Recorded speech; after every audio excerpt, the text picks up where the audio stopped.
बिस्मिल्लाहिर्रहमानिर्रहीम। अस्सलाम वालेकुम नाज़रीन, आप यूट्यूब चैनल देख रहे हैं। मैं हूं एडवोकेट गुलाम यासिर खान लेगारी। आज हमारा टॉपिक विरासत के मुतालिक है। एक आदमी फौत होने के बाद कुछ रकम छोड़ जाता है तो वो रकम वारसान में कैसे तकसीम होगी, उसका कर्ज है वो कैसे अदा करना है, अगर उसने कोई वसीयत की है तो वो वसीयत को कैसा पूरा कर सकते हैं।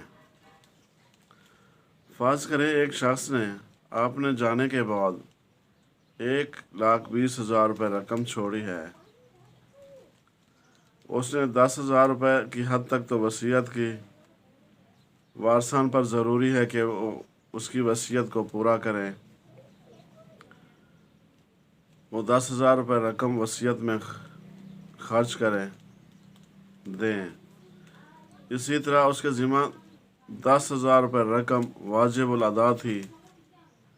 वारसान ने वो रकम भी उसके तरका में से उसकी रकम से अदा की।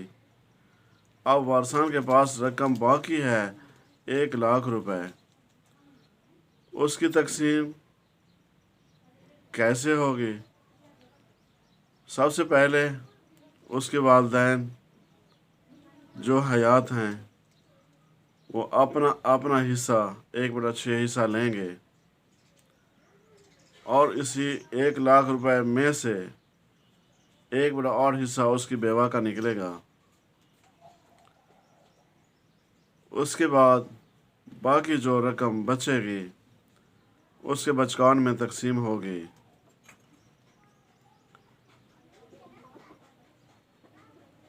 बेटे का हिस्सा डबल होता है जबकि बेटी का हिस्सा 1 होता है। अगर मुतवफ़्फ़ी के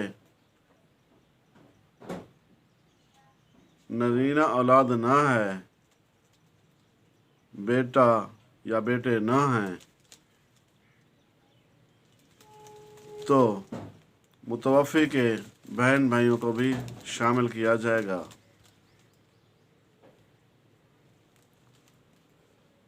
अगर उसके बेटे और बेटियां मौजूद हैं तो मुतवफ़्फ़ी के बहन भाइयों को शामिल नहीं किया जाएगा।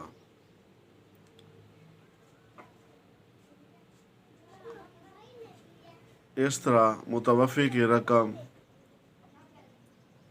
उसके वारसान में तकसीम की जाती है।